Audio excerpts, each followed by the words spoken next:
I woke up bald on the morning of my son's wedding, and the note his fiancée left me changed everything. Before we begin, let me know in the comments where you're watching my story from, so I can see how far it has reached. My name is Evelyn Carter. I'm 70 years old, a retired real estate mogul, and the mother of one son, Michael. His wedding day should have been the proudest moment of my life.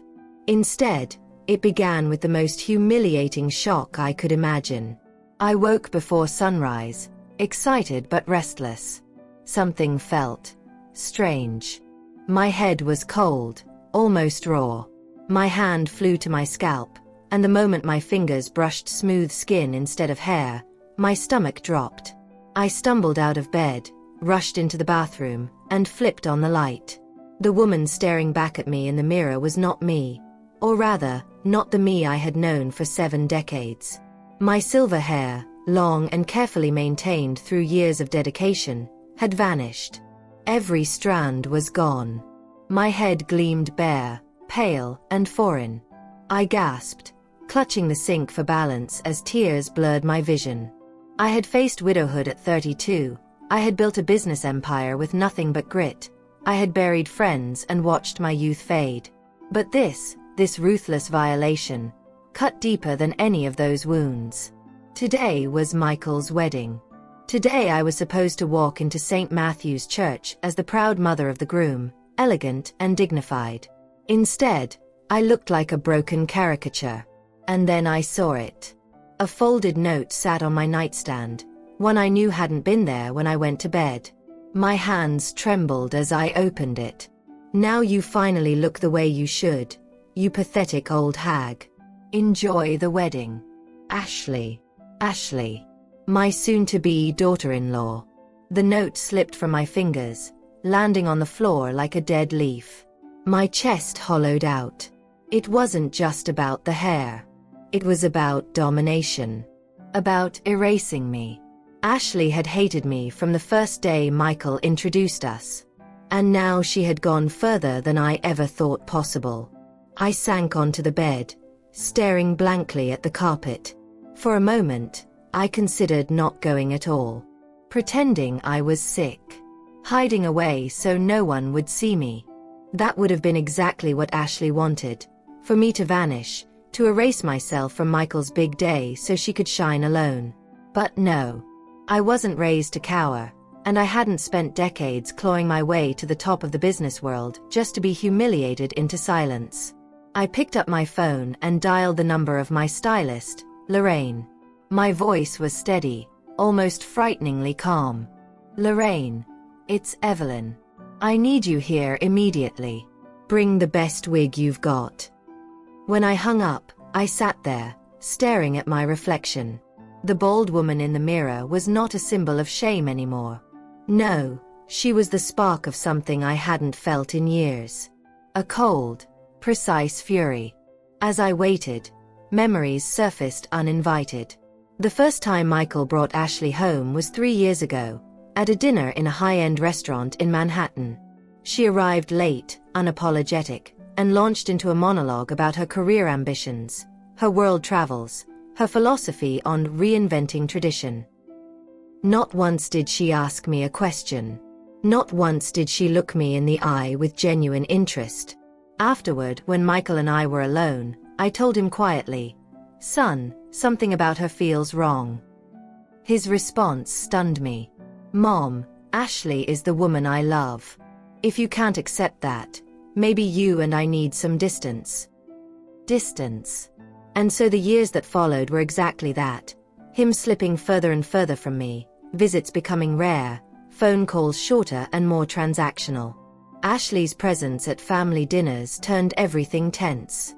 Her remarks about me, "Evelyn, maybe you'd look fresher with a shorter cut," or "Don't you think you should dress a little more modern for your age?" were knives dressed as suggestions. Michael, once my loyal boy, would nod mutely, letting her words hang in the air without defense. But despite all of this, I had planned something monumental for today. After the ceremony, I intended to transfer $120 million into a joint account for Michael and Ashley. Nearly my entire liquid fortune, amassed through 40 years of hard work and sacrifice. Why? Because I wanted to ensure Michael never struggled. Because that was the kind of mother I had been since the day his father, Richard, died suddenly of a heart attack, leaving me alone with a 12-year-old boy and a failing real estate company. I remembered that night vividly. The sterile smell of the hospital, the silence of our home afterward, the way Michael clung to me as he cried himself to sleep. I had promised him then, silently, "You will never know instability. You will never feel abandoned." I worked tirelessly, day and night.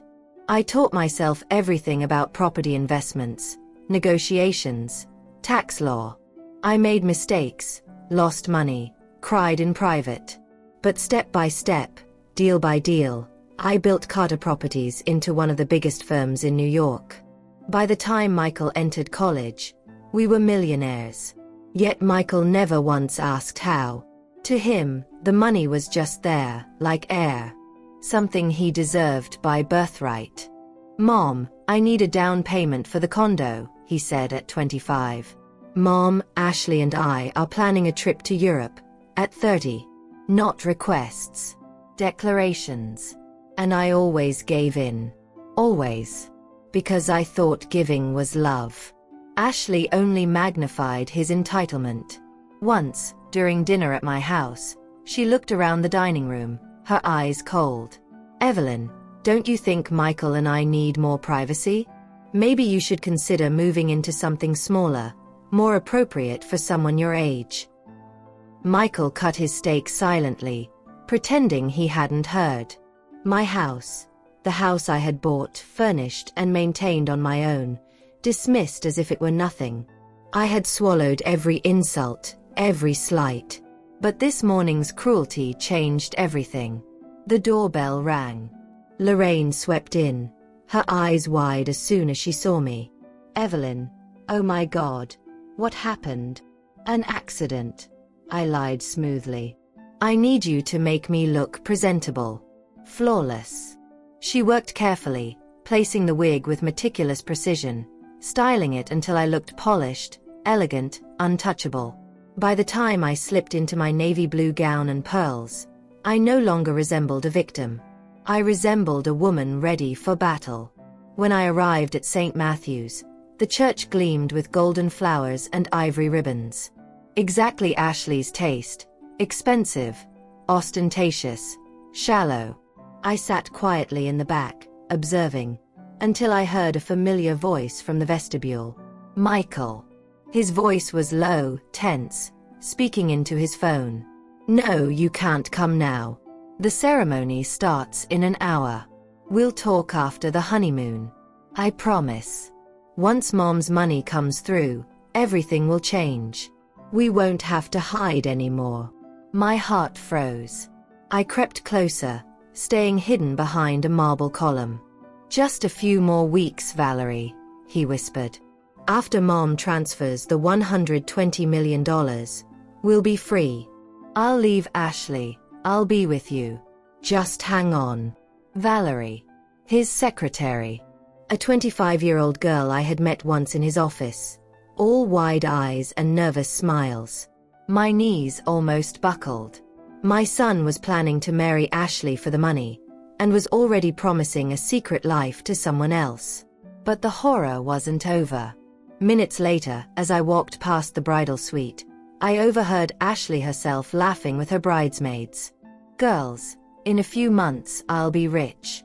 Michael doesn't know I've already spoken to a divorce lawyer. With New York's marital property laws, half of whatever his mommy gives us will be mine." The room erupted in laughter. "And Evelyn?" one bridesmaid asked. Ashley snorted. "That old woman? Please. Once we get the money, I'll convince Michael to put her in a nursing home.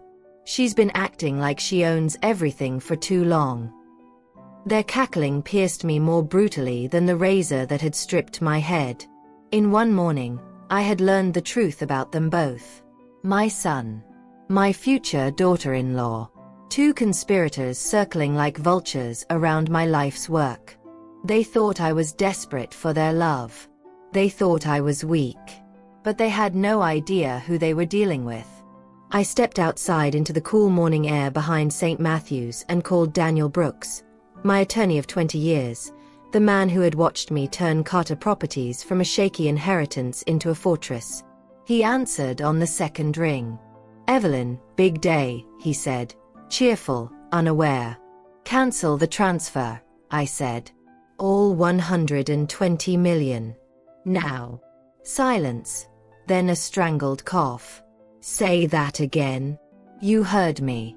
Contact Hamilton and Pierce Private Bank and freeze every scheduled wire, every cashier's check, every automatic trigger tied to today's date. I will not be funding a joint anything." He found his voice. "I can lock it down, but I'll need your verbal confirmation on a recorded line and a follow-up email." Patch me through. 2 minutes later, I was on with the private banking desk, spelling my name, reciting the account keys only I knew by heart, and authorizing a full hold. The rep's tone shifted from polite to reverent the way they do when a number flashes on a screen and reminds them who they're speaking to. When it was done, Daniel came back on. "Do I want to ask why?" "You don't," I said. "But you will, tomorrow morning. Bring a fresh draft of the estate plan and the charitable trust documents. We're rewriting everything." He hesitated. "Evelyn, are you safe?" For a second, the question landed like a bomb. "I am now." I hung up and slid the phone into my clutch. My hand brushed the folded note, Ashley's little act of theater. I could have crumpled it then and there. Instead, I smoothed it, twice, and put it back. Evidence has more power than outrage. By the time the bells began their measured peal, I had replaced terror with ritual. I reapplied lipstick. I tucked an errant strand of the wig behind my ear. I stood straighter. When the ushers opened the doors, I walked down the aisle to the front pew, nodding at old acquaintances, at rivals who had come to witness a victory lap, at neighbors who'd watched my boy grow up on the cul-de-sac. I knew half the room by name and the other half by reputation. Michael looked handsome. He always does. A slim tuxedo, a crisp white shirt, eyes that used to beg for my attention now flicking across the sanctuary like a politician scanning for donors. He saw me and smiled, relief softening his face. The guilt that pricked me surprised me with its tenderness. My son, the little boy who used to sleep with a plastic T-Rex under his pillow. Then I remembered Valerie's name on his lips, hushed and hungry, and the tenderness burned away. The ceremony unfolded with the clockwork grace of a well-funded production. Ashley glided up the aisle in froth and lace that photographed well and meant nothing. Vows were read, rings exchanged. The priest spoke of trust and fidelity, and the words fell like pebbles into a dry well. When he asked if anyone knew a reason to object, I could have stood. I could have detonated the day in a single syllable. But I had already chosen a different battlefield, and I have always preferred the battles where I write the rules. They were pronounced husband and wife. The applause was polite, glittering. I watched them kiss and thought, let the farce complete itself. Paperwork is paperwork. Truth is something else. The reception was at the conservatory on the park. Glass walls, 3 stories high, a ceiling crisscrossed with strings of warm bulbs, towering arrangements of white roses and hydrangeas that smelled like old money and new mistakes. People love weddings because the choreography is familiar. Cocktails, greetings, the ritual of seating, the meal, the speeches, the cake. Familiar choreography is easy to interrupt. I played my part with the ease of an old performer. I hugged Michael when he sought me out, let him spin me once on the dance floor to Sinatra, listened while he said, "Mom, it means everything that you're here." I let him think we were mending. I smiled at Ashley as she air-kissed my cheek and whispered, "You look surprisingly nice." Surprisingly, as if beauty were a permission slip she could sign. "Thank you, darling," I said, and meant none of it. While waiters set down the first course, a blush of salmon with dill creme, I texted Daniel. "Done on your end?" He replied within a minute. "Everything is frozen." Call me if you need me to come by tonight. I typed. Tomorrow at 8. We'll have coffee and tear the world down. He sent back a single thumbs up, which, for Daniel, was a sonnet. I sipped champagne and waited for my moment. It came with the clinking of a fork to crystal. The best man had spoken, earnest and forgettable. Ashley's maid of honor had cried, mascara perfect. Michael cleared his throat and took the mic, blue eyes glassy with triumph. Before we cut the cake, he said, my mom wanted to say a few words. A scatter of approving murmurs rolled through the room. They expected benevolent money. They always do. I stood. The room turned toward me. Chandeliers, flowers, faces. My heart beat once, twice, slow and deliberate, as if it too were waiting to hear what I would do. Thank you, I said, and my voice carried, the way a voice does when it has told boardrooms to sit down and listen. I'll be brief. A soft laugh. I gave them the single sentence that unlocks attention. A gift. Today, I intended to transfer $120 million to the newlyweds. The laugh became a ripple of awe. A few phones slid up, discreetly filming. Michael's hand tightened on Ashley's waist. Her smile sharpened. But somewhere between sunrise and these centerpieces, I continued, I realize there's a more valuable gift I can offer, one that lasts longer than money. I reached into my clutch, unfolded Ashley's note, and laid it on the sweetheart table in front of them. I didn't raise it like a prop. I didn't need theatrics. Symbols work best at arm's length. This morning, I said, still calm, I woke up bald. A sound moved through the crowd, the quiet shock of 200 people breathing in. I touched the wig once, gently, a nod to the obvious. I also woke up to a message. From Ashley. Ashley's face blanched, then flushed. Evelyn, she said, a brittle laugh. This isn't. I didn't look at her. It read, now you finally look the way you should, you pathetic old hag. Enjoy the wedding. No one laughed. Even the band, poised to strike a celebratory chord, lowered their instruments. I considered staying home, I said. I considered hiding. Then I decided to come and listen. It's remarkable what you can learn when you let people speak freely. I turned slightly, not to the crowd but to my son. Michael, you called Valerie from the church. His name snapped the room taut as wire. He swallowed. The Adam's apple he'd had since 13 bobbed the same way. Mom, he began, voice soft, warning or plea. You told her everything would be different once my money came through, I said. That after the transfer, you'd be free. A rustle. Chairs. Silk. Whispers. I felt none of it. I felt only the stillness of the moment I set down a check at a closing table and took possession of a tower that men told me I could never own. Ashley, I went on, finally letting my eyes meet hers. You told your bridesmaids you've already spoken to a divorce attorney. That you'll take half. The room didn't gasp this time. It understood. The math was clear. The math is always clear. I don't bring this up to humiliate you, I said, and I meant it more than the room could know. I bring it up to make something plain. Money does not mend rot. It grows whatever it touches. Give rot a greenhouse, and it blooms. I took a breath. So here is my gift. I cancelled the transfer. A beat. 2. Then the sound broke. Some shocked, some approving. One bark of incredulous laughter from a man who has likely stolen less for more. Michael's face crumpled. Ashley's mouth opened and closed soundlessly. A goldfish netted on a white tablecloth. I am not your enemy, I said softly. I am simply done financing your cruelty. If you too choose love, choose it on its own terms. Choose it without my money. And if you choose something else, well, you already have. I set the microphone on the table, not with a flourish but with a finality that made the speakers thump. Then I lifted my glass. To truth, I said. The only foundation that keeps a house standing. I drank. It tasted like the first fresh water after a long drought. For a strange, elongated second, no one moved.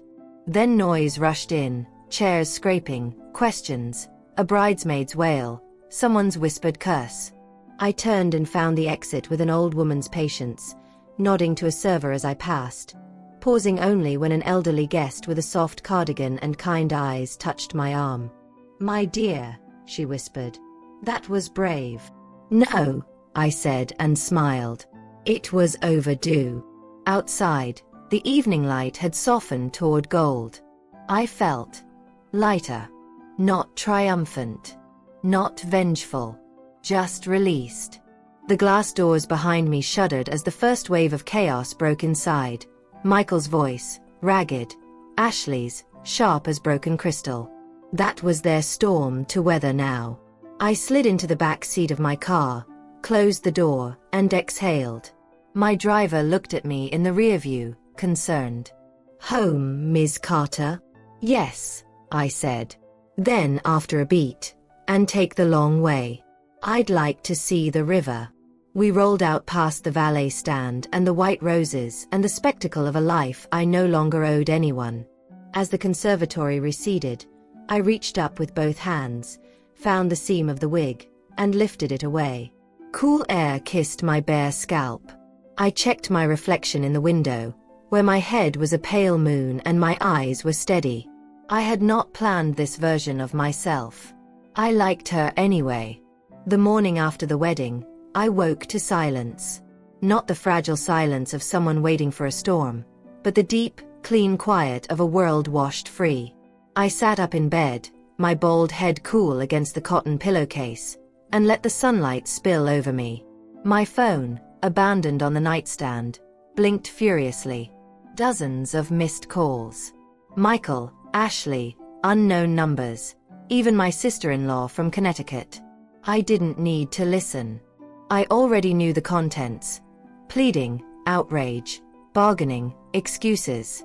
Instead, I brewed myself coffee the way I used to before Richard died. Fresh beans, ground slowly, French press steeping on the counter. I hadn't allowed myself that ritual in years. Somewhere along the line, convenience had replaced ceremony. But this morning, ceremony mattered. At 8 sharp, the doorbell rang. Daniel Brooks stood there, his navy suit sharp, his gray hair combed with military precision. He carried a leather portfolio under his arm. "Evelyn," he said, his voice low. "Quite the spectacle yesterday." I gestured him in. "You watched the videos, I assume?" "Half of Manhattan has." He followed me into the kitchen and set his portfolio down. "You looked like the CEO of that wedding, not the mother of the groom. Though I can't decide if that's praise or concern." "Both," I said. I poured us coffee and handed him a mug. "Let's get to work." He opened the portfolio. Inside were neat stacks of documents, color-coded with tabs. Your current estate plan, the Carter Foundation's charter, and the draft of the transfer agreement you cancelled yesterday. Good. We're going to dismantle every part of it that leaves Michael, or Ashley for that matter, any direct control. His brow furrowed. "Evelyn, I need to ask this delicately. You've disinherited your only son in the heat of enormous betrayal, but permanent decisions." "Daniel," I cut him off. "This wasn't heat. This was clarity. Betrayal sharpens vision." He nodded slowly, studying me. "All right. Where do you want it to go instead?" "To women like me," I said without hesitation. "Widows raising children alone. Women who built something from nothing and are still overlooked. I want Carter Properties' fortune to seed futures for them." Daniel's pen scratched across a legal pad. "So, charitable trust, split among organizations focused on female entrepreneurship and widow support programs?" "Exactly. Let's find 3, maybe 4, to start. We'll set up a board of trustees who actually understand what it means to claw your way back from zero. For the next hour, we mapped the skeleton of the new plan. Assets shifted like chess pieces, accounts rerouted, protections layered. Michael's name disappeared from line after line. When it was done, Daniel closed his pen. You understand, he will fight this. Contest the will, drag you through depositions, claim diminished capacity. I smiled faintly. Then let him try. I have the note Ashley left me. I have the recordings from the church. If he drags me into court, he'll be dragging his own reputation with me. He thrives on appearances. He won't risk that. Daniel studied me a moment longer. You've always been formidable, Evelyn. But today you look liberated. Because I am. After he left, I walked through the house. My house. For years it had felt like a mausoleum of expectations. Michael's photographs on the walls, Ashley's subtle suggestions of updates I should make, the echo of footsteps I tiptoed to avoid confrontation. But now, with their shadows gone, the air felt lighter. I wandered into the room I had avoided for years, Richard's study. His old leather chair still bore the faint indentation of his frame. On the shelves sat rows of real estate manuals, finance books, and a few novels he never finished. I ran my hand along the spines. I did it, Richard, I whispered. I built what we dreamed. And now I'm protecting it the only way left. The rest of the day unfolded in small, deliberate gestures. I ordered canvases and paints online, something I'd once dreamed of but never had time for. I called a travel agent and asked for brochures on Europe and Asia. I even sat in the garden, pruning roses, while my phone vibrated itself toward madness inside. By evening, I finally listened to one voicemail. It was Michael. His voice cracked between anger and panic. Mom, what the hell did you do? Everyone's talking. You humiliated me. You humiliated Ashley. And this thing with the money. Tell me it's just for show. Tell me you're not actually cutting us off. Mom, we need to talk. Please. Call me. I deleted it without saving. The next morning, Ashley came to my door. Her mascara ran in black streaks, and her perfect hair looked limp, unbrushed. She clutched her handbag like it might float her across some raging river. Evelyn, she said, her voice trembling. Please. Can we talk? I stepped into the doorway but did not move aside. Talk. It was a mistake. The note, the things I said to my friends. I was stressed, I was scared. Weddings bring out the worst in people. But I love Michael. I love your son. We want to start fresh. I tilted my head. Start fresh. With 120 million in your pocket. Her lips parted, but no words came. Tears welled in her eyes. I spent 40 years making sure Michael never felt abandoned, I said quietly. Do you know what that bought me? A man who thinks love is measured in dollar signs. You helped make him worse. And I will not fund that partnership. She reached for my hand. Please, Evelyn, give us another chance. I pulled my hand back. You've had every chance. And you spent them all. Then I closed the door. The sound of it shutting was the most satisfying music I had heard in years. Over the following weeks, the story of the wedding that went wrong spread. Guests had filmed my toast, and the videos went viral online.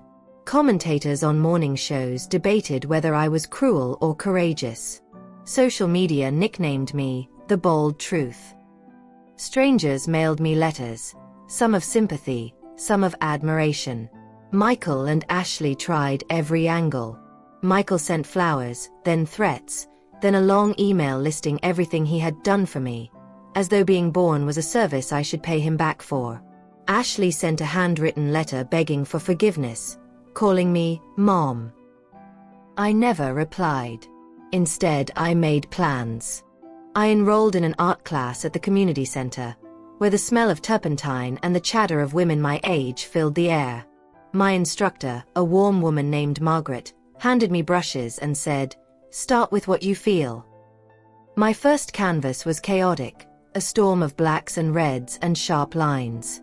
Margaret studied it and said softly, "That looks like someone breaking free." She wasn't wrong. I began researching organizations to support.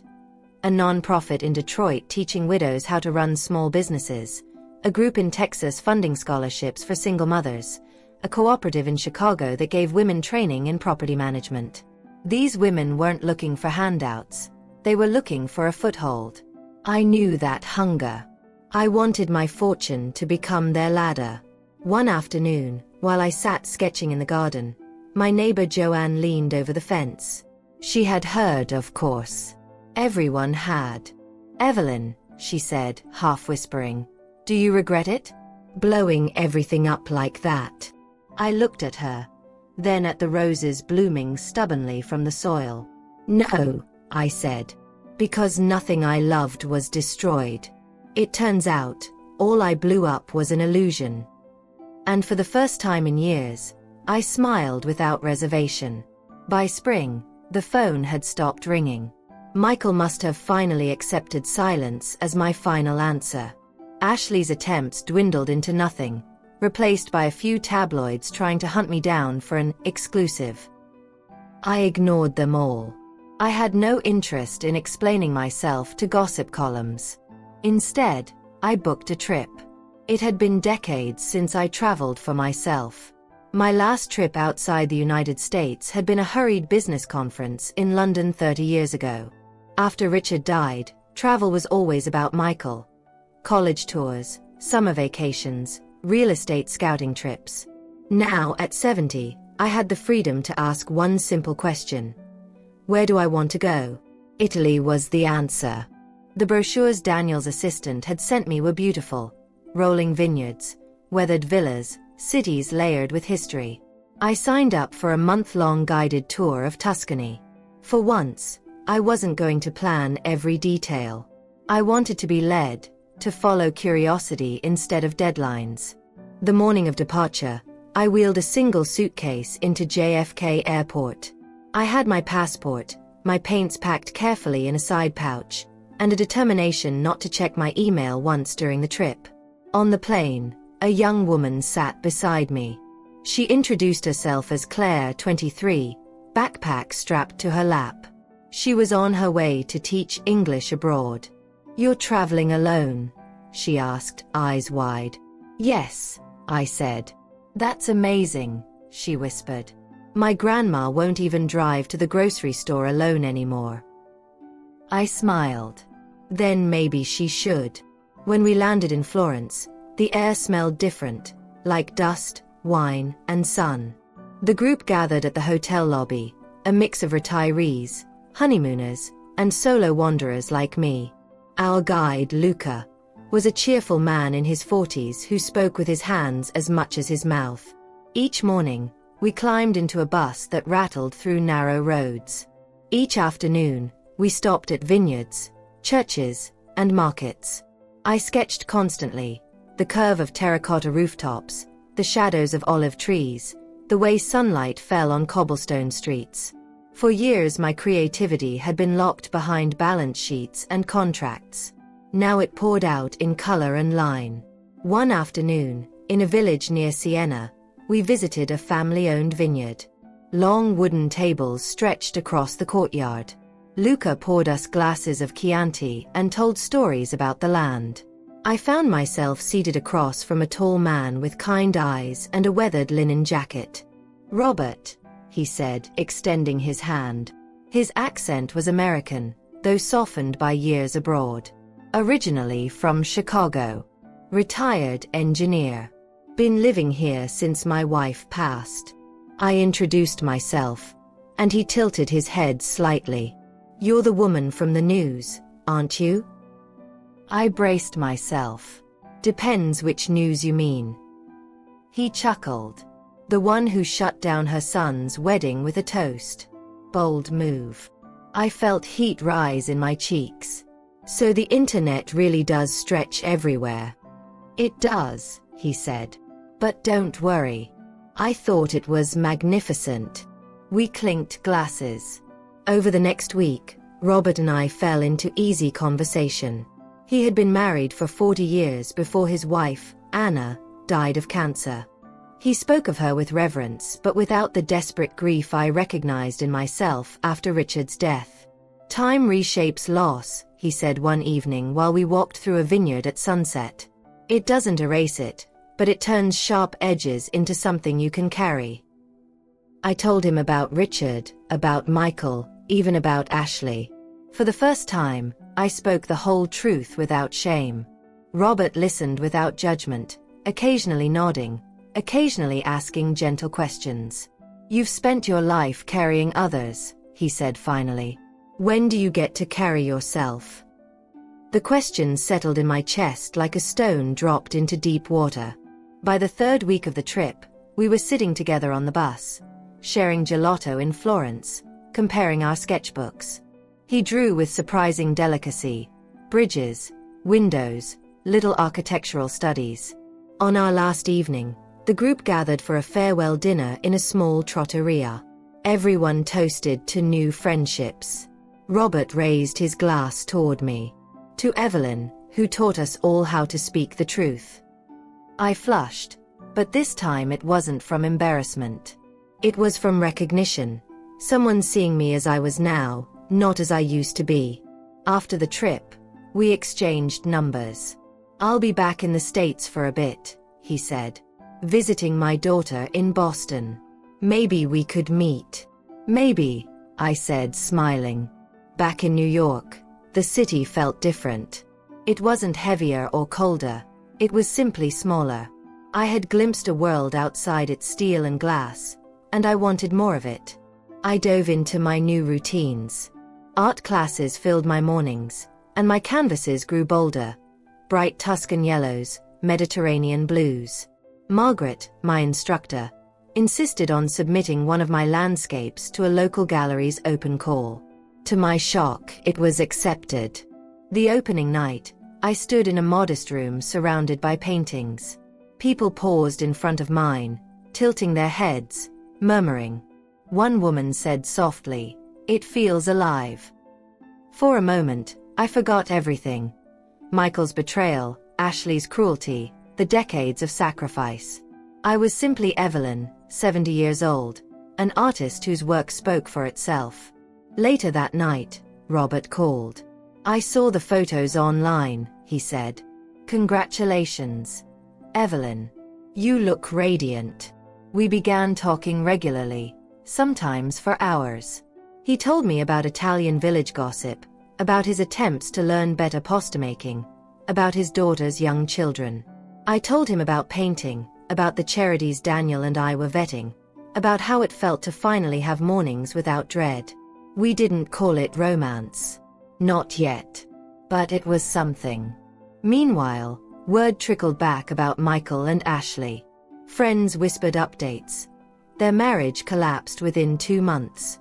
Ashley filed for divorce after realizing there was no fortune to collect. Michael tried to hold on to Valerie, but she quickly abandoned him once the illusion of wealth dissolved. I thought I would feel satisfaction, but mostly I felt distance. They were ships I had released from my harbor. Their wreckage was no longer my responsibility. One evening, I received an email from Michael. The subject line was just one word. Sorry. Inside, the message was longer than anything he had written me in years. He confessed to selfishness, admitted he had taken me for granted, claimed Ashley had manipulated him, begged for a chance to repair our relationship. I read it twice. Then a third time. I did not reply.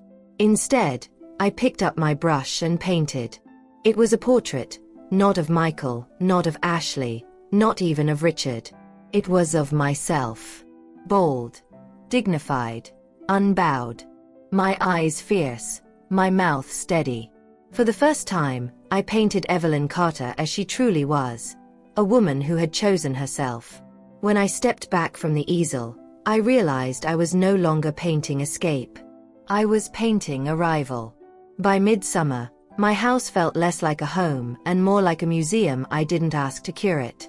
Every hallway echoed with Michael's childhood laughter, every room carried the phantom of Richard's voice, and every corner whispered sacrifices I had made for a son who had already discarded me.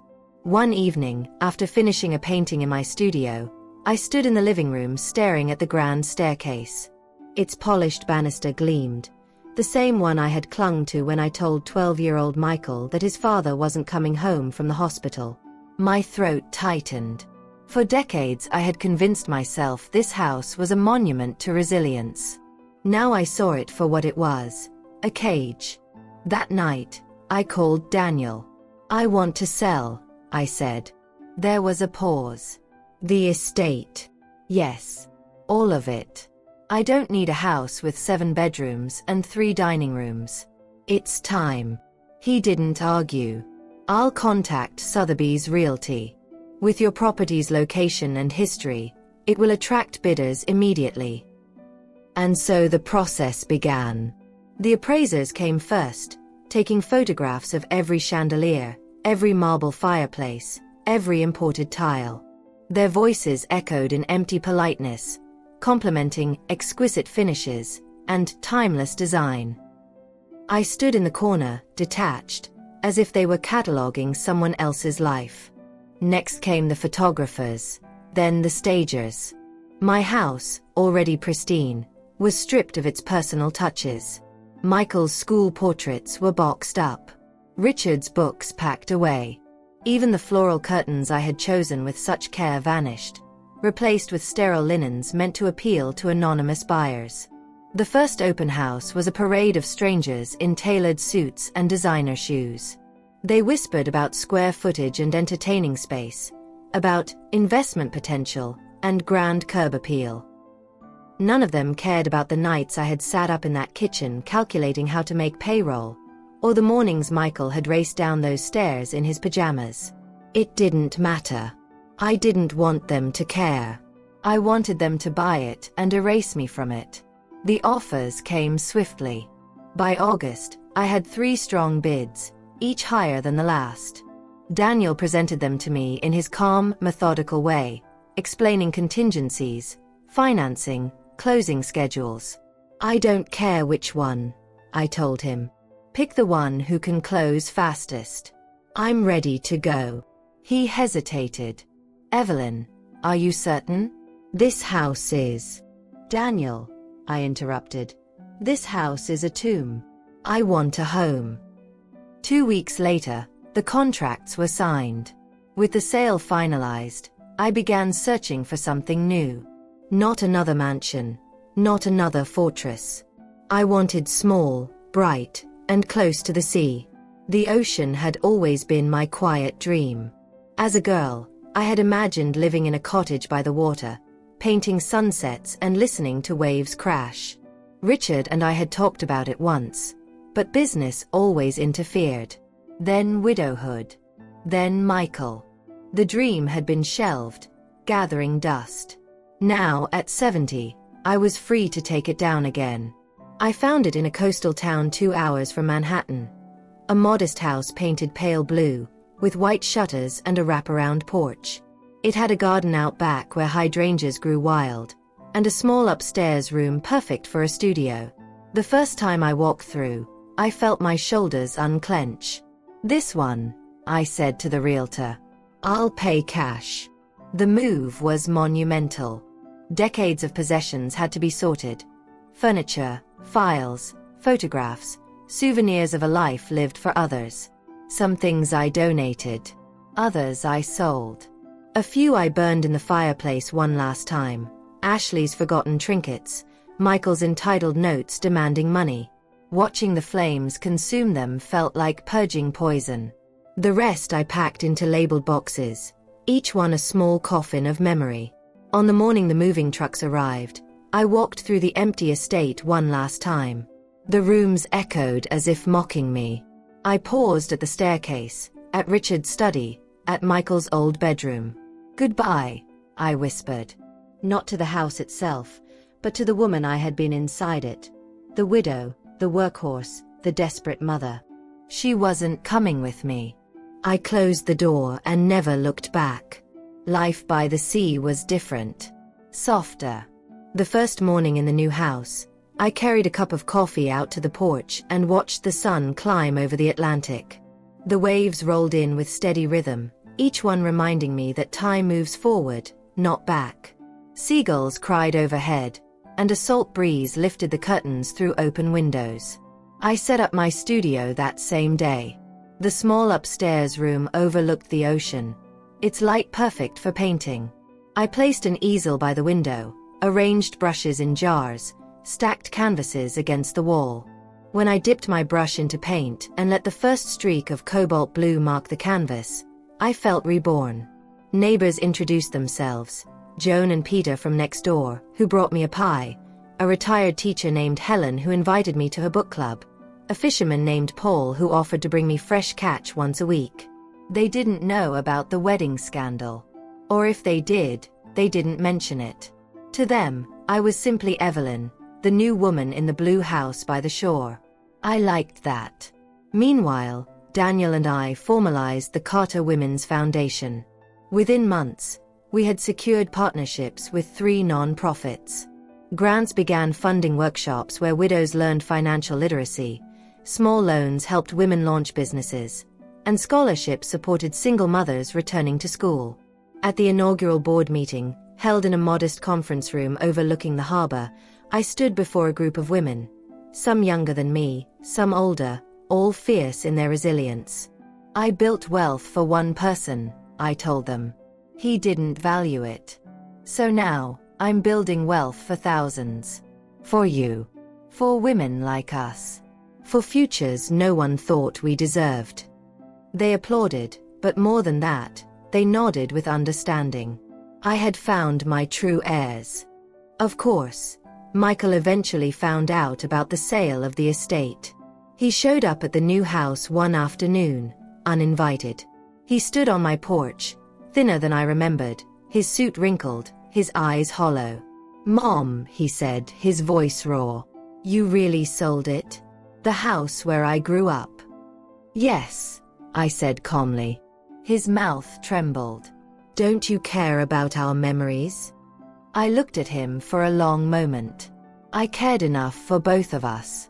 "Now it's your turn to carry them." "Mom, please," he whispered. "Isn't there a way back?" A pang tugged at me. Maternal instinct doesn't vanish easily.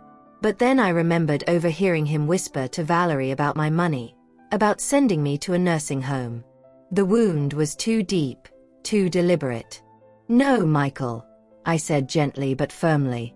"There isn't." I closed the door. This time, the sound didn't sting. It soothed. That evening, I sat on the porch with a glass of wine, watching the sun dip into the sea. 4 years, I had thought my life was ending. First when Richard died, then when Michael drifted away. But here, listening to the waves, I realized something startling. At 70, my life wasn't ending. It was beginning. I picked up my sketchbook and began to draw the horizon, where the sky kissed the water. The lines came easy, as if they had always been waiting. For the first time in decades, the future felt wide open. The sea became my companion. Every morning, I woke to its rhythm, a sound both eternal and forgiving. My old estate had ticked with clocks and deadlines. My new home breathed with waves and wind. I painted constantly. At first, I focused on landscapes, the shifting blues of the water, the pink haze of dawn, the fiery streaks of sunset. But gradually, something else began to emerge on my canvases. Women. Women standing alone on beaches. Women carrying baskets through storms. Women laughing beneath wide skies.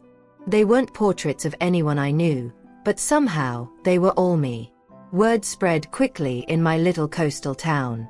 The woman in the blue house paints. Neighbors stopped by to peek at my studio. Helen, the retired teacher, brought her book club friends over one afternoon, and they all insisted I show my work at the local art fair. I haven't exhibited since that gallery in the city, I protested. That's exactly why you should, Helen said firmly. This is who you are now. Show them. So I did. The fair took place on a breezy Saturday in September. Rows of tents lined up along the harbor. My canvases hung from the walls of a small booth. I expected polite compliments, maybe a sale or two. Instead, people crowded in, pointing, whispering, asking questions. One woman stared at a painting of a gray-haired figure facing the ocean. She looks free, she said softly. She is, I replied. By the end of the day, I had sold 3 paintings and received invitations from 2 galleries. One in Boston, another in Portland. My work, my hands, my vision, it was being valued. Not for the money it could provide someone else, but for itself. For me. That night, as I counted the fair's receipts, I realized something. I was finally building something that wasn't for Michael, or for Richard's memory, or for a legacy. It was mine. Entirely mine. Around this time, Robert reappeared in my life. Not just as a voice on the phone, but as a presence in person. He called one evening, the sound of clinking glasses and chatter in the background. Evelyn, I'm in Boston for a few weeks. Would you like some company? I can drive down. I hesitated, instinctively cautious. I had lived too long giving myself away without conditions. But the truth was, I missed him. His gentleness, his humor, the way he listened without trying to fix me. Yes, I said finally. Come. 2 days later, he arrived in a rental car, carrying a bottle of wine and a basket of fresh bread. We sat on my porch, the sea glowing silver in the moonlight, and talked for hours. Robert told me about his daughter and grandchildren, about the home he still kept in Tuscany, about the years of adjusting after Anna's death. Grief, he said, isn't something you conquer. It's something you learn to carry differently. I nodded. I carried it with work. And with Michael. I thought if I gave enough, it would heal me. But all it did was hollow me out. And now? He asked. Now I'm filling the hollow with color, I said, gesturing toward the studio. He smiled. Then I'd like to see your colors. Over the following weeks, Robert became part of my routines. Some evenings, we cooked together in my kitchen. He kneading dough with the precision of an engineer, me chopping vegetables with the impatience of someone who'd never had time for domestic rituals.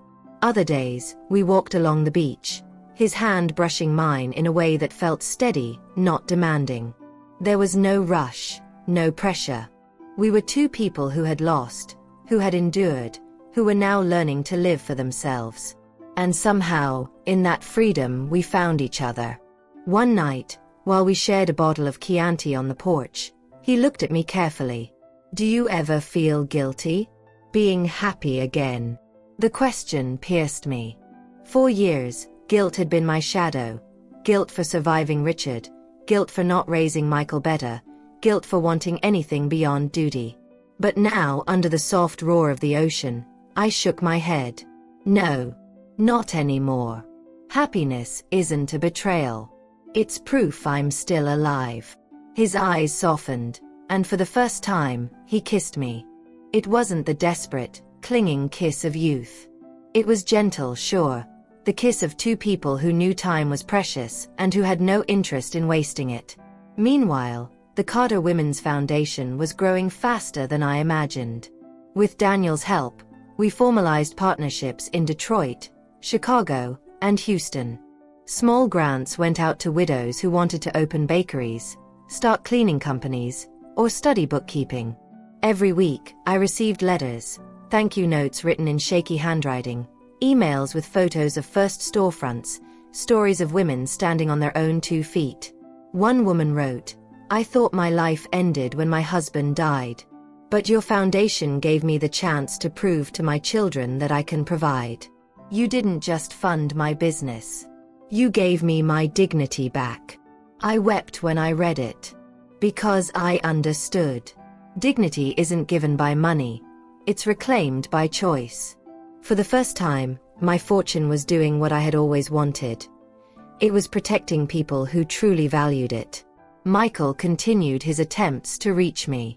A letter arrived one morning, his handwriting uneven, the envelope smudged. "Mom, I've lost everything.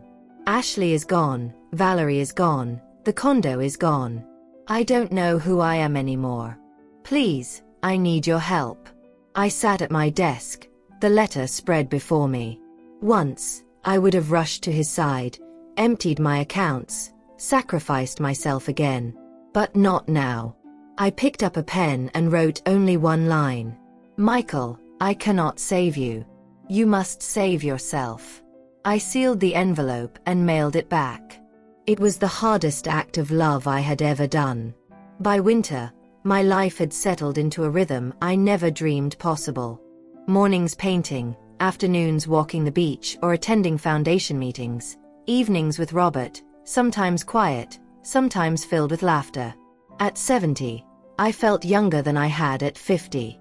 Not because my body had grown stronger, but because my spirit had finally shed its chains. One evening, as the sun dipped low and painted the water in streaks of orange and violet, I sat on the porch with Robert. "Do you ever think," I asked, "that our lives began twice? Once when we were young, building families, chasing careers, and now again after loss?" He nodded thoughtfully. "Yes. The first life was about others. The second is about ourselves. And maybe, if we're lucky, it's about finding someone who understands both." I looked at him, at the sea, at the horizon stretching endlessly. "Yes," I said softly, "if we're lucky." And for the first time in my long, complicated life, I realized I was lucky. The letter arrived in early spring, tucked between utility bills and a seed catalog I hadn't ordered. It was cream-colored, thick, the return address stamped Whitmore Gallery, New York City. For a moment, I thought it was a mistake, until I tore it open. Inside was a formal invitation. "Dear Ms. Carter, we are pleased to inform you that 3 of your works have been selected for our upcoming exhibition, Second Horizons, Artists Who Found Their Voice Later in Life. The exhibition will open on June 12th. We would be honored by your attendance at the opening reception." I read the words twice, my hands trembling. Whitmore wasn't just any gallery. It was one of the most respected spaces in the city, the kind of place I used to attend only as a donor, never imagining my work might hang on its walls. I carried the letter upstairs and set it on my easel. For years, this room had been Michael's bedroom, filled with video game posters and sports trophies. Now it was my studio, splattered with color, fragrant with turpentine, alive with canvases leaning against the walls. My work had been chosen. I whispered to the empty room. "Richard, I hope you see this." The weeks leading to the exhibition were a blur of preparation. I painted relentlessly, not for the gallery but for myself, to ride the surge of confidence. Robert came over often, sitting in a corner of the studio, sketching quietly while I worked. Sometimes he teased me. "Careful, Evelyn, you'll become famous. Then you'll forget about us little people." I smiled without looking up from my canvas. At 70, Robert, fame is just another word for freedom. He laughed, but I meant it. Recognition at this stage of my life wasn't about ego, it was about vindication. Proof that the girl who had once dreamed of painting, the widow who had once drowned in grief, the mother who had once been humiliated, still had a voice. The night of the opening, I wore a deep emerald dress, my hair cropped short in its natural silver. No wigs, no disguises. I had nothing left to hide. Robert accompanied me, his arms steady under mine as we stepped into the gallery's marble foyer. The space was flooded with light, the walls alive with color and story.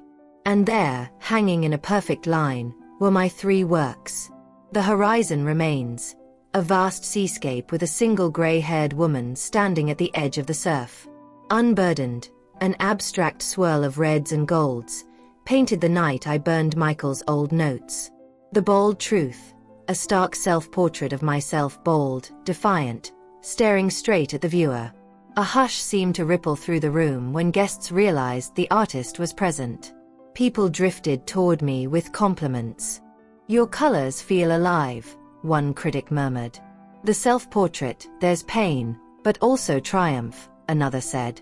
I nodded, thanked them, but inside I felt something deeper, a quiet reclaiming. These paintings weren't just art. They were the map of my survival. Halfway through the evening, I turned and froze. Michael was standing in the doorway. He looked smaller than I remembered. Thinner, his suit hanging loosely, his once proud hair thinning at the temples. His eyes scanned the room until they landed on me. For a heartbeat, my body betrayed me.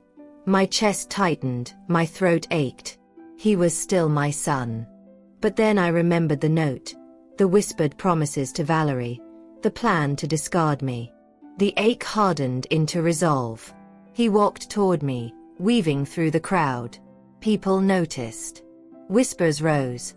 Some guests had clearly recognized him from the wedding scandal that had long since become viral legend. "Mom," he said, stopping just a foot away. His voice cracked. "Can we talk?" Dozens of eyes were on us. I could have dismissed him coldly, but something inside me wanted to face this fully, not skulk away like I had in the past.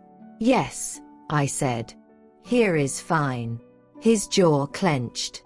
"Please, not in front of everyone." "You humiliated me in front of everyone once," I interrupted softly.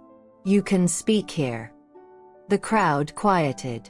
Robert stepped discreetly back, giving me space. Michael swallowed hard. "I've made mistakes. I was stupid, selfish. Ashley, she manipulated me. Valerie, she was a distraction. But I'm alone now. I've lost everything. I need my mom back." His words might have gutted me once. But not tonight.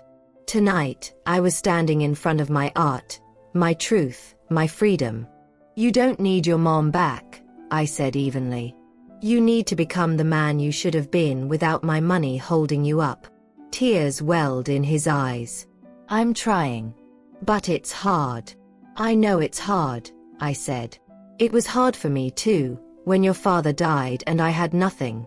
But I didn't destroy the only person who stood by me." He flinched. Around us, the gallery was silent. "Michael," I continued softer now, "I love you. I always will. But love doesn't mean enabling. You will not inherit my money. You will not inherit my houses. If you want a life, you'll build it, just like I did." His face twisted, anger, grief, shame colliding. For a second, I saw the little boy he once was, lost and frightened. But then he turned sharply and left, the door swinging shut behind him. I let out a long breath I hadn't realized I was holding. The room slowly returned to its rhythm, conversations picking up, glasses clinking. Robert returned to my side. "You handled that with grace," he murmured. I shook my head. "No. I handled it with truth." He squeezed my hand. Later that night, after the gallery closed and the city hummed outside, I walked once more to my self-portrait. The Bold Truth. My own eyes stared back at me, unflinching.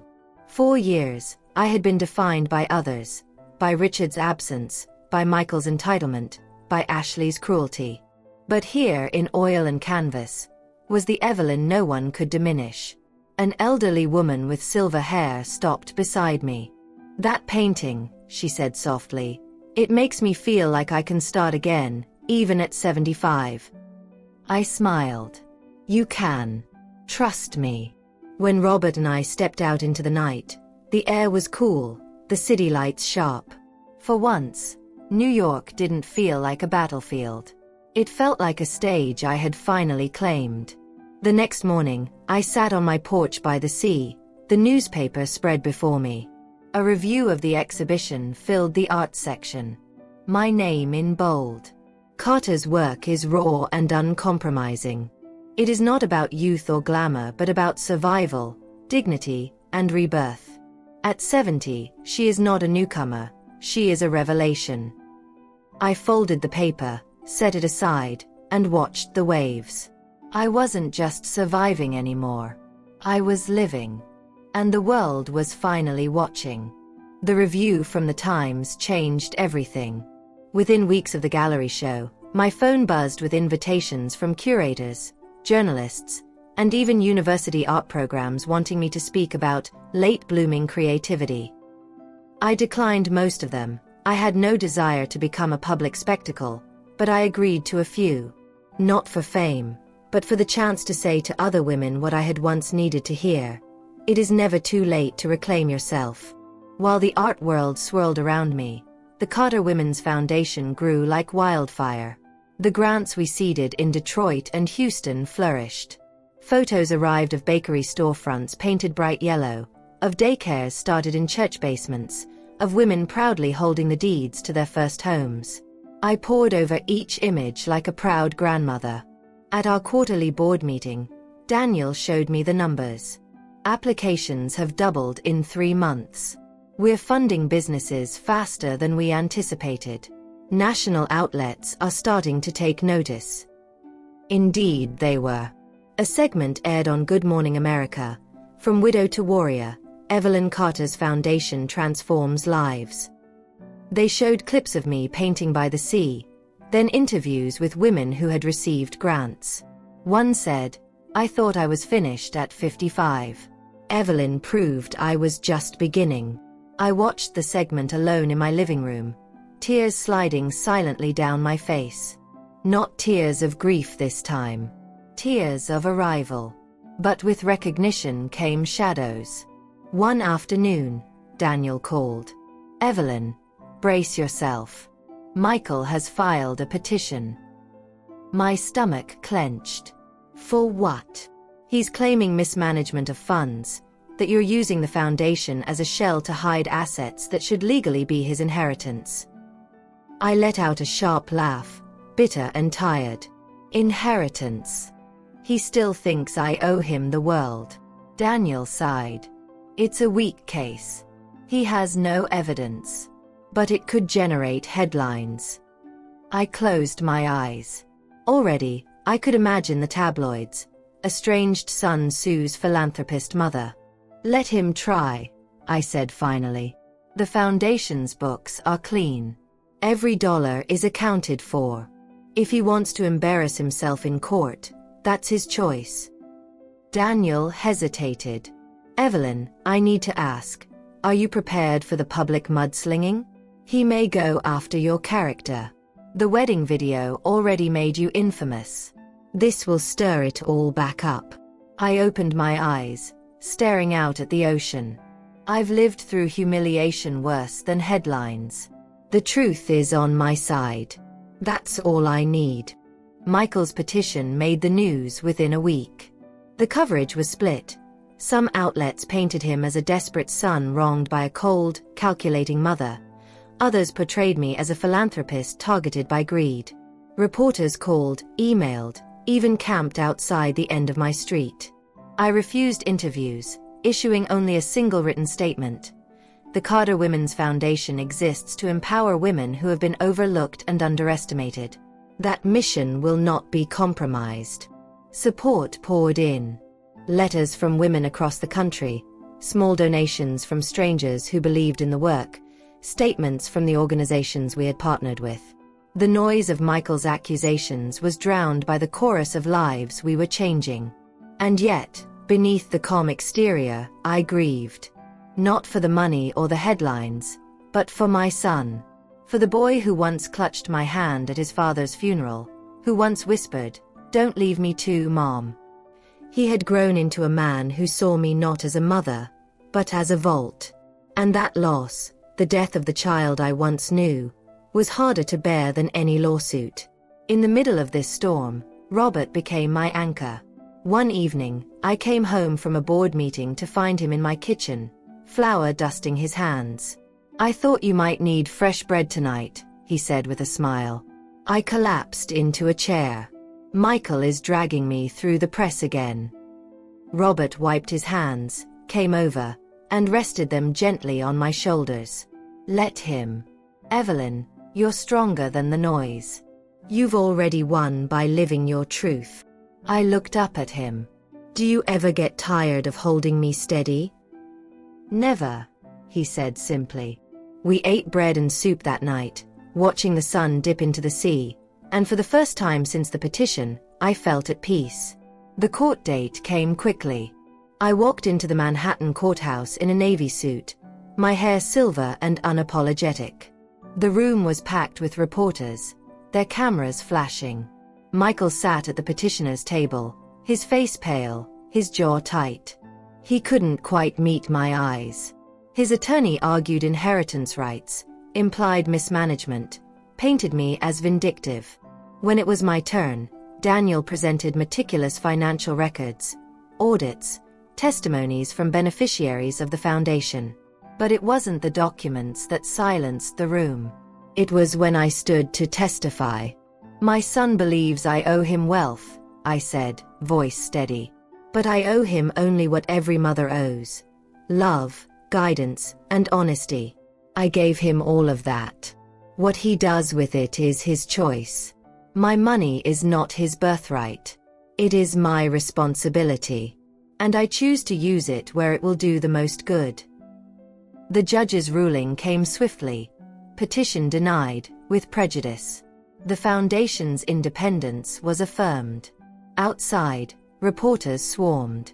A microphone thrust toward me, a voice shouted, "Ms. Carter, what do you say to your son now?" I paused, then answered. I say what I have always said: he must build his own life.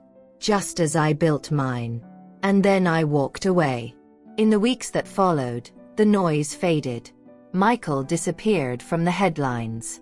The foundation, meanwhile, gained national recognition. Donations surged. Partnerships expanded. We were no longer just a local effort. We were a movement. I traveled to Detroit to meet some of the women we funded. In a small bakery fragrant with cinnamon, the owner hugged me tightly. "You saved me," she whispered. I shook my head. "No. You saved yourself. I just opened the door." Standing there, surrounded by women who had refused to give up, I realized something profound. I had finally created the family I deserved. Not bound by blood, but by resilience. That night, back in my seaside home, I sat on the porch with Robert. The waves crashed steadily, the stars stretched wide. "Do you ever think," I asked, "that legacy isn't about children at all? That it's about the lives we touch, the work we leave behind?" Robert nodded. "Children are one way to leave a mark. But so is building something that outlives you.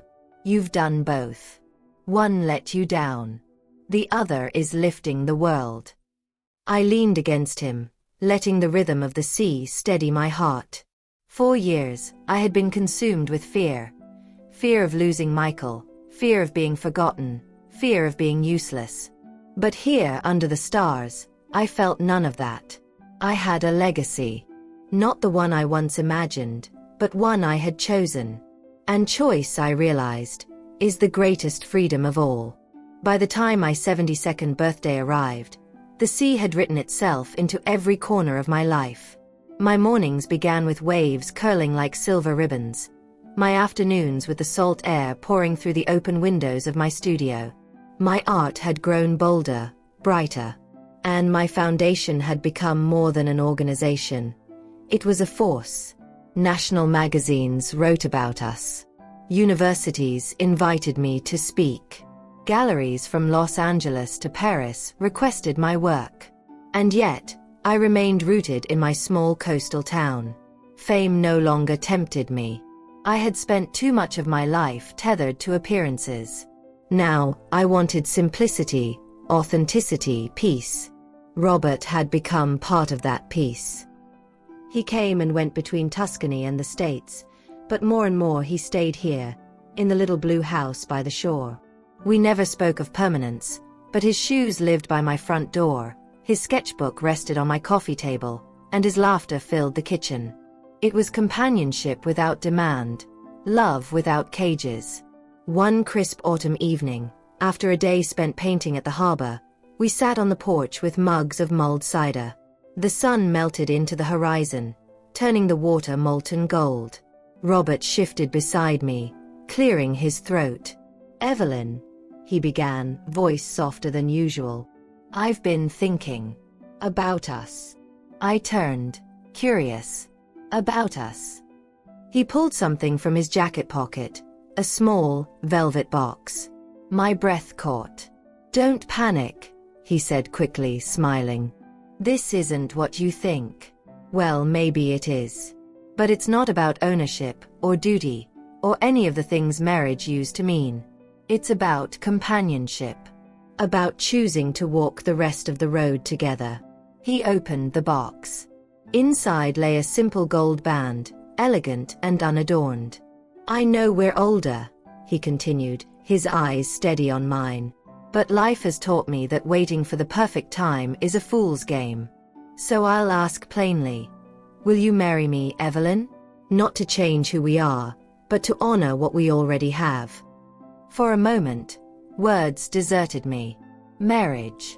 I had buried one husband, survived decades alone, been betrayed by my own child. I had sworn never to bind myself again. And yet, looking at Robert, at his patient, kind eyes, I realized this was different. With Richard, marriage had been about building a future. With Robert, it was about honoring the present. "Yes," I whispered. "Yes, I will."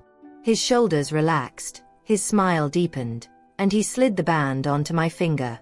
It fit perfectly, as though it had been waiting all along. We didn't plan a grand wedding. Neither of us needed spectacle. Instead, we invited a handful of neighbors, friends from the foundation, and Margaret from my art class. The ceremony took place in my backyard garden, the hydrangeas blooming in pale blues and pinks. I wore a simple ivory dress, my silver hair pinned back with a pearl comb. Robert wore a linen suit, the same jacket he had worn the day we met in Tuscany. The officiant, a retired judge who lived 2 streets over, kept it short and warm. When he pronounced us husband and wife, we kissed under a canopy of flowers, the ocean humming in the distance. The reception was nothing more than a long table set with homemade dishes, laughter spilling into the night. At one point, Helen raised her glass. "To Evelyn and Robert," she said, her voice strong. "Proof that love isn't about timing. It's about courage." We clinked glasses, and I felt something shift inside me, a healing I hadn't known I still needed. I had thought betrayal had closed the door on love forever.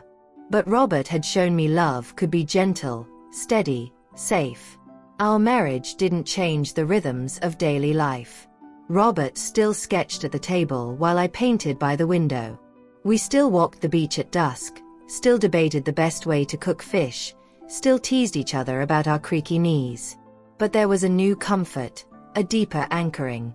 When storms rattled the coast, we sat side by side with candles flickering, unafraid.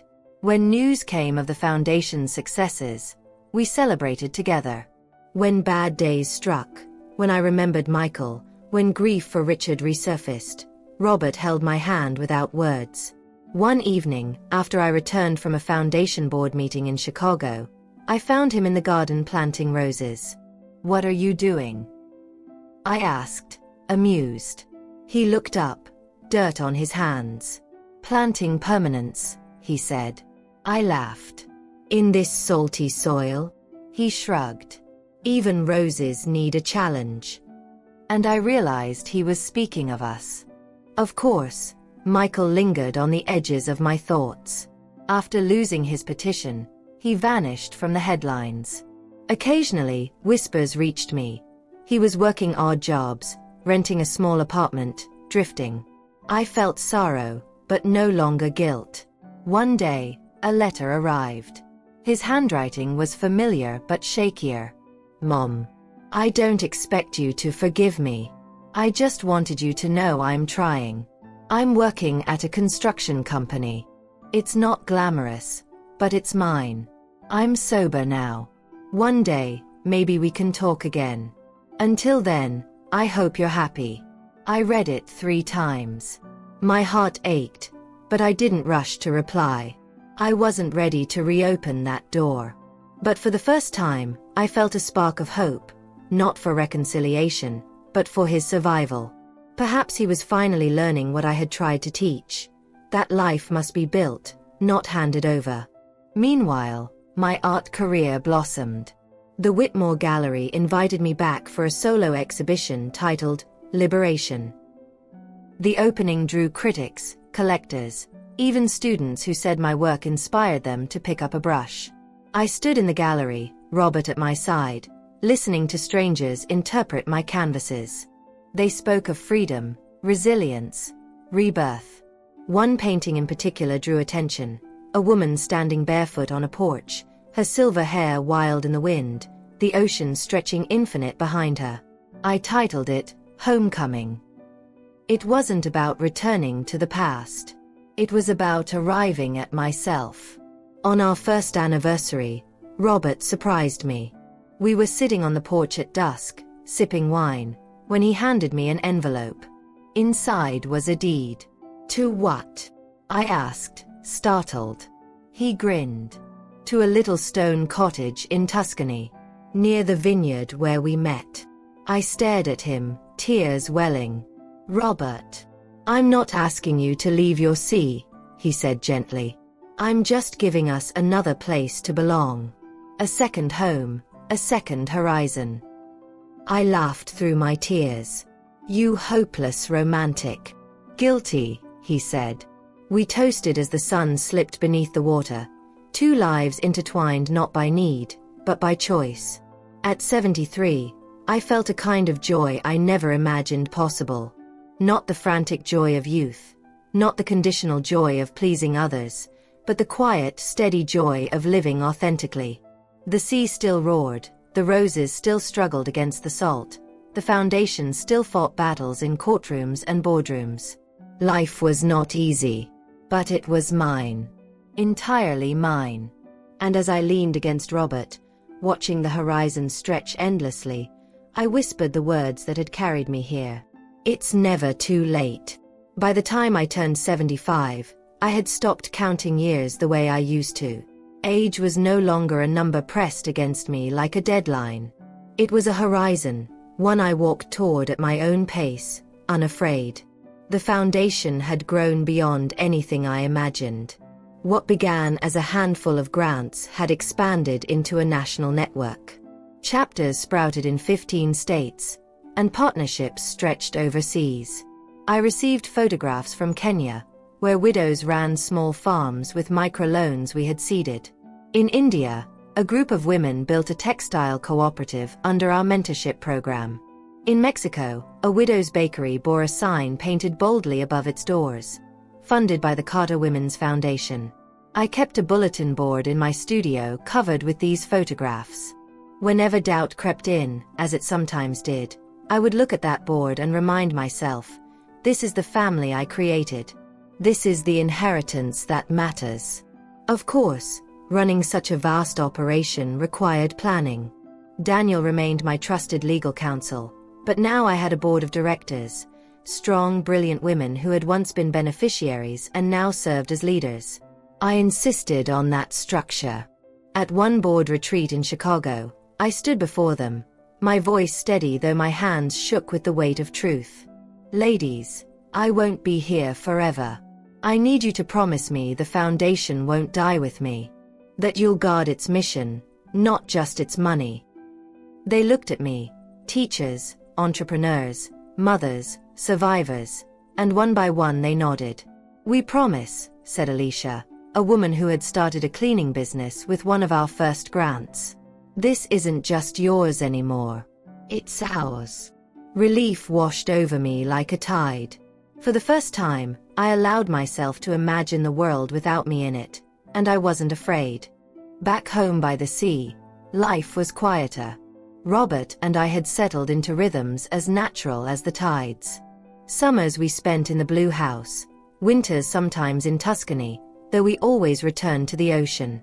One evening, while we cooked dinner together, he caught me staring at him across the kitchen. His hair had gone fully white, his hands more lined, but his eyes still glowed with mischief. "What?" he asked, laughing. "I was just thinking," I said, "how lucky I am to have had two loves in one lifetime. Richard gave me the foundation. You gave me the freedom." He grew quiet, then leaned over and kissed my forehead. "And you gave me something I thought I'd lost, a reason to look forward." We clinked glasses of wine and carried our meal out to the porch. The sun fell into the sea, and I thought, even endings can be beginnings. Despite the joy of those years, Michael remained a shadow. His letters came sporadically, sometimes months apart, sometimes not at all. He wrote of jobs he had lost, apartments he had moved into, moments of clarity he had found in recovery programs. One letter in particular stood out. "Mom, I no longer expect money. I understand now that was never love. But I do hope someday we can sit at a table again, not as enemies, but as mother and son. If not, I'll accept that too. I just wanted you to know. I'm finally trying to be a man you could be proud of." I read it slowly, my heart heavy. For years, I had carried anger like armor. But time, like the sea, softens sharp edges. I didn't respond right away. Instead, I pinned the letter to the board in my studio. Not as a promise, but as a reminder. Change was possible, even for him. As 76 slipped into 77, the world began to honor me in ways I never expected. Universities awarded honorary degrees. Non-profits celebrated me at banquets. One magazine placed me on their annual list of women who changed the world in their 70s. It was flattering, but also strange. I hadn't set out to change the world. I had set out to reclaim myself. The fact that my reclamation spilled outward into others' lives, that was the miracle. At one banquet in Washington, a young woman approached me after my speech. She couldn't have been more than 20. Her eyes brimmed with tears. "My mom got one of your grants," she said. "She started a catering company. Because of that, I'm the first in my family to go to college. You changed everything for us." I hugged her tightly. "No, sweetheart. Your mother changed everything. I just gave her the chance." Back at the sea, I began to write. Not a memoir, not exactly, but stories. Pieces of my life set down in ink. Richard's laughter, the long nights of work, the morning I woke up bold, the taste of freedom when I spoke my truth. I wanted the women who came after me to know the whole journey, not just the glossy headlines. One morning, Robert found me at my desk, pages scattered around me. "You're writing your legacy," he said. "I'm writing my survival," I corrected. He smiled. "Survival is legacy." Health became more fragile as the years passed. My hands sometimes trembled when I painted, my knees ached after long walks. But I refused to let age shrink my world. If anything, it pushed me to live more urgently.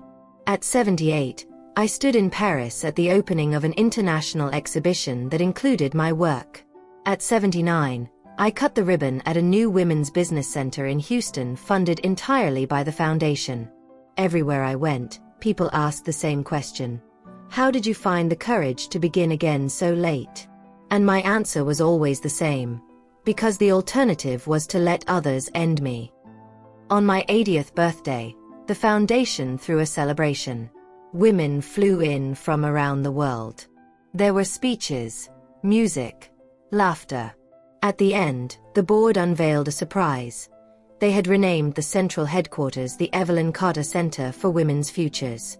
I stood on stage, tears streaking down my face, and whispered into the microphone, "Thank you. This isn't about me.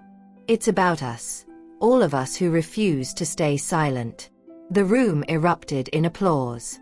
For the first time, I felt the full weight of my life's work, not as burden but as blessing. That night, Back at the blue house, I sat on the porch with Robert. We were both older now, slower, but still steady.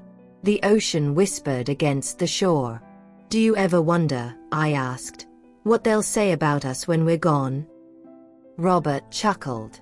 "They'll say we were stubborn old fools who refused to give up." I laughed, then grew quiet. "I don't need statues or books.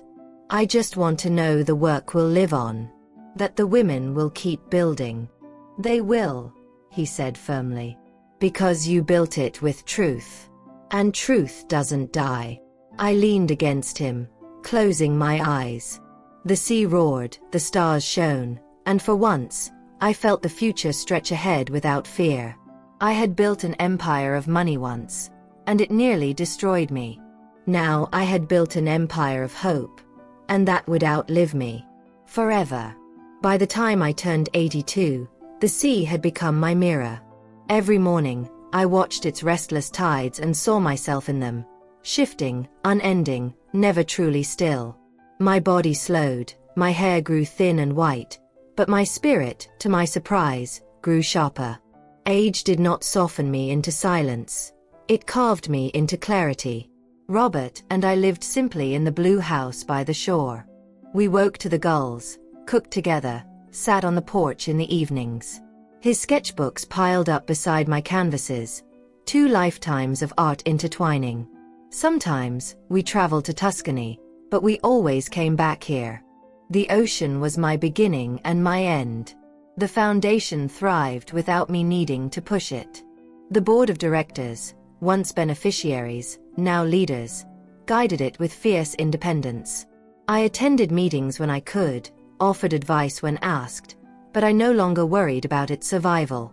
It was strong enough to outlast me. That knowledge gave me peace. One crisp winter morning, I received another letter from Michael. His handwriting was steadier this time, though older, more deliberate. "Mom, I am 50 now. I never thought I would write those words. I've been working steadily in construction for 5 years. It's not glamorous, but it's honest. I am remarried, to a woman who knows my past and accepts it. We have a daughter. Her name is Grace. I don't expect reconciliation, but I hope you know I am grateful. Your refusal to keep saving me forced me to save myself. If I am a better man today, it is because you finally said no. For that, I thank you. If you ever wish to meet your granddaughter, my door will always be open." I sat with the letter for hours. The waves crashed, the gulls cried, the fire crackled in the hearth. My hands trembled as I read it again and again. Michael was no longer the boy who demanded. He was a man who had learned the lesson I feared he never would. And he had named his daughter Grace. I wept. Not out of bitterness, but out of release. That spring, Robert drove me into the city, and for the first time in nearly a decade, I sat across from my son. His hair had gone gray, his face lined, but his eyes, finally, were kind. Beside him sat a little girl with dark curls and curious eyes. "Grandma Evelyn?" she asked softly. I smiled, tears brimming. "Yes, sweetheart. I'm your grandma." Grace climbed into my lap as though we'd known each other all along. Michael watched, silent, humbled. For the first time since his childhood, I felt no distance between us, only understanding. We didn't erase the past. We didn't pretend.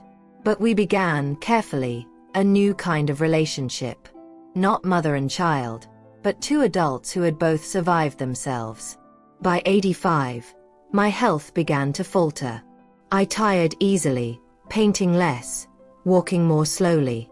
Robert fussed, bringing me tea, wrapping shawls around my shoulders. "I don't want to watch you fade," he confessed one night. I took his hand.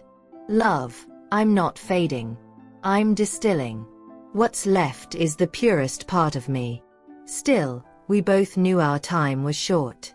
So we filled it deliberately, with laughter, with music, with dinners on the porch. We even planted more roses in the garden, stubborn against the salt air. They bloomed wildly that summer, as if knowing it might be their last for me. The end came quietly. I had always feared death would be cruel, that it would mirror the violence of betrayal or the chaos of loss. But it was gentle. One evening, as the sun set in streaks of crimson over the Atlantic, I sat in my chair on the porch, Robert's hand in mine. My chest rose, fell, and then simply stopped, like the tide pulling back, as natural as breathing.